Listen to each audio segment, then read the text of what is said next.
बिस्मिल्लाहिर्रहमानिर्रहीम। अस्सलाम वालेकुम नाज़रीन इकराम, मैं हूं आपका होस्ट सलीम हुसैन बाजवा, एडवोकेट। और आप इस वक्त इंटरनेशनल पॉलिटिकल सिस्टम IPS पर है। Nazreen Ikram, High Court rules and orders volume 1 chapter 1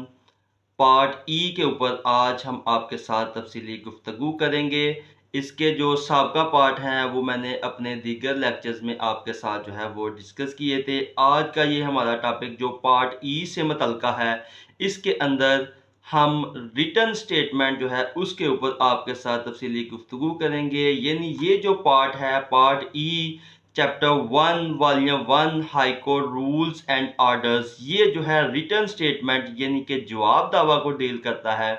जब भी कोई सिविल सूट किसी डिफेंडेंट के खिलाफ, किसी मुद्दा के खिलाफ कोर्ट में आता है, तो जब उसको समनिंग के तमाम मूड्स अप्लाई करने के बाद या उसको जब नोटिस मिल जाता है, उसको इंफॉर्मेशन हो जाती है दावा की, तो उसके बाद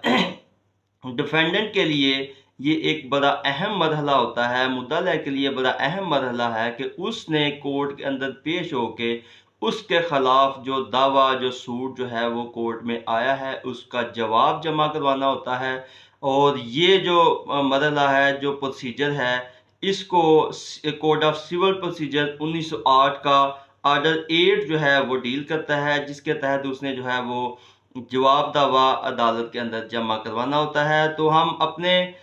टॉपिक के ऊपर आते हैं, high Court rules and order चूंकि हम पढ़ रहे हैं, तो इसके अंदर जो पार्ट ई है वो रिटन स्टेटमेंट यानी कि जवाब दावा को डील करता है। इसका जो रूल 1 है वो डील करता है कि कब कोर्ट को रिटन स्टेटमेंट रिक्वायर्ड होती है। जब मुद्दा को दावा का इल्म हो गया, उसने नोटिस जो है वो वसूल कर लिया, तो उसके बाद उसने कोर्ट में आइंदा पेशी जो भी कोर्ट ने फिक्स की होती है उसके ऊपर अदालत में उसने पेश होना होता है। पेश होकर उसने या तो खुद या अपने प्लीडर के जरिए जो है, अपने वकील के ज़रिए, काउंसिल के ज़रिए जो है वो कोर्ट में अपना रिटर्न स्टेटमेंट जो है वो जमा करवा सकता है। अब इसके लिए जो ये रूल 1 है, ये कहता है कि ये डिफेंडेंट जो है उसकी मर्जी है कि जब वो कोर्ट में पहली तारीख पर आया है, अगर वो उस वक्त भी जो है अपना रिटर्न स्टेटमेंट, अपना जवाब दावा जो है वो साथ लेके आया है, तो कोर्ट उसी वक्त उसका जवाब दावा जो है वो फाइल का हिस्सा बनाएगी, उसको रिसीव कर लेगी। तो इसके लिए नाज़रीन इकराम, जो रूल 1 है इसके अंदर इसका सारा प्रोसीजर, तरीकाकार बताया गया है कि जवाब दावा जो है वो किस तरह जमा करवाना है। ये सारा जो पार्ट ई है, ये पार्ट ई है रूल्स एंड ऑर्डर्स का, ये इसी को डील करता है। अब इसके लिए जो रूल 1 है उसके अंदर लिमिटेशन भी बयान की गई है कि कितने दिनों के अंदर। एक तो मैंने आपको बताया कि जो जब वो कोर्ट में आ गया, अगर वो जवाब दावा साथ लेके सॉरी, अगर वो जवाब दावा साथ लेके आ गया है तो उसी वक्त उसका जवाब दावा जमा हो जाएगा और केस जो है वो नेक्स्ट प्रोसीडिंग की तरफ चला जाएगा। लेकिन अगर वो कोर्ट के अंदर आ गया, पेश हो गया, लेकिन अभी उसने जवाब दावा नहीं दिया, तो कोर्ट क्या करेगी, जो प्रोसीजर है वो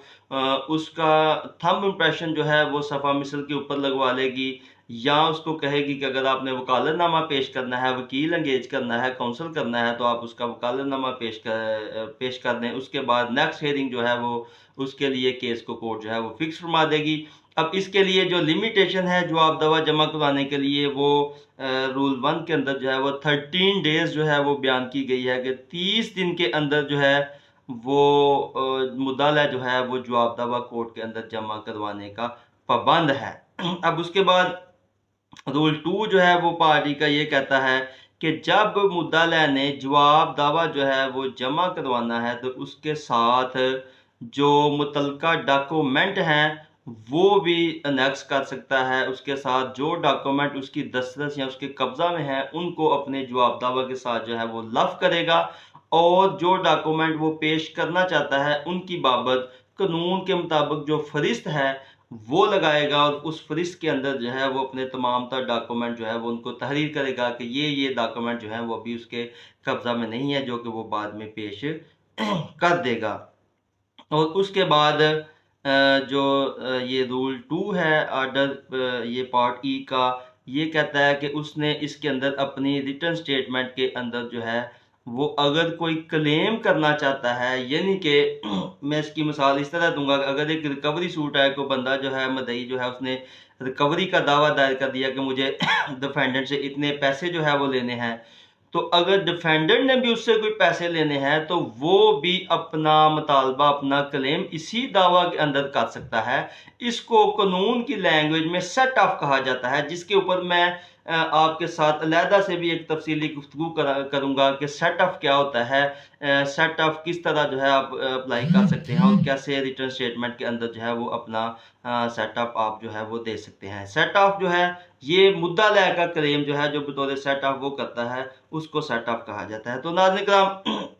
बतौर सेट ऑफ जो है अपनी रिटर्न स्टेटमेंट के अंदर जो है वो अपना क्लेम भी कर सकता है। उसके बाद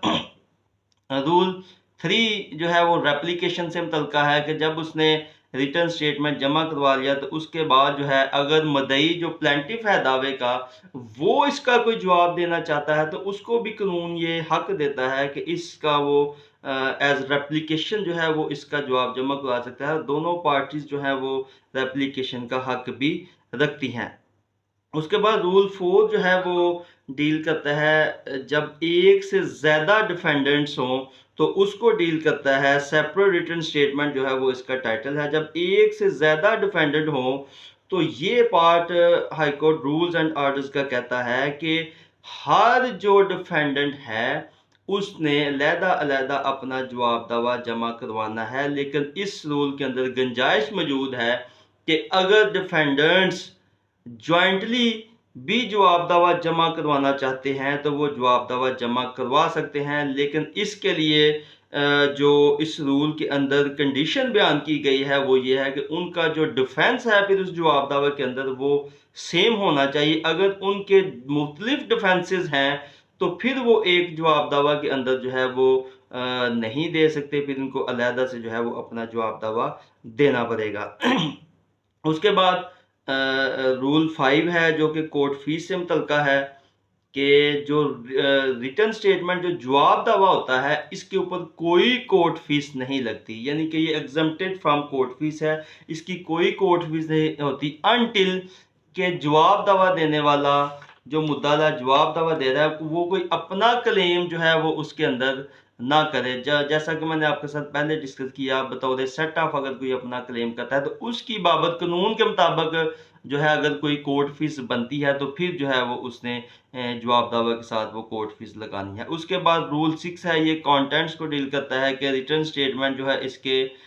कंटेंट जो है वो क्या होने चाहिए, उसके ऊपर जो है वो तफसीली गुफ्तगू करता है। जबकि इसके अंदर ये भी बताया गया है कि जो रिटर्न स्टेटमेंट है वो प्लीडिंग का हिस्सा तस्वर होगी, और आर्डर 6 रूल 1 जो है जिसको डील करता है उसकी बाबत जो है इसके अंदर जिक्र किया गया है। उसके बाद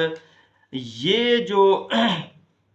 कंटेंट्स वाला पोर्शन है यानी कि रूल 6 है, ये कहता है कि जो जवाब दावा जो है वो एम्बिगुअस नहीं होना चाहिए, वो क्लियर होना चाहिए कि कौन कौन से पॉइंट को या ज़िमन को या कौन से नंबर को जो है आप डिनाइल कर रहे हैं और किस दावा के किस नंबर का जो है वो आप एडमिशन कर रहे हैं, इसकी बाबत जो है वो क्लियर कट जो है जवाब दावा के अंदर आपका जो मौक़िफ़ है वो होना चाहिए। और अगर आपका ये जो मौक़िफ़ है ये क्लियर कट नहीं है तो फिर इससे आपका जो जवाब दावा है वो एक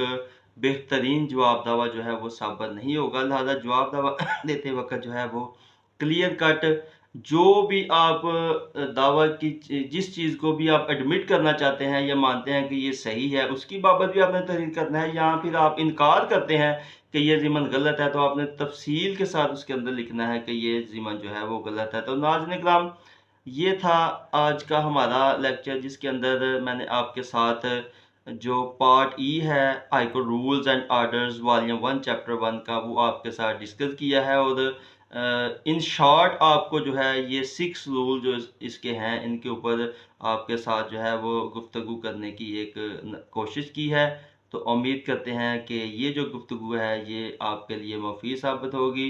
अगर आप मज़ीद लेटेस्ट कवानीन और स्टैट्यूटरी लॉ सीखना चाहते हैं तो जुड़े रहिए हमारे इस चैनल इंटरनेशनल पॉलिटिकल सिस्टम के साथ। इंशाल्लाह मिलकर कवानीन को सीखने की कोशिश करेंगे। बहुत शुक्रिया।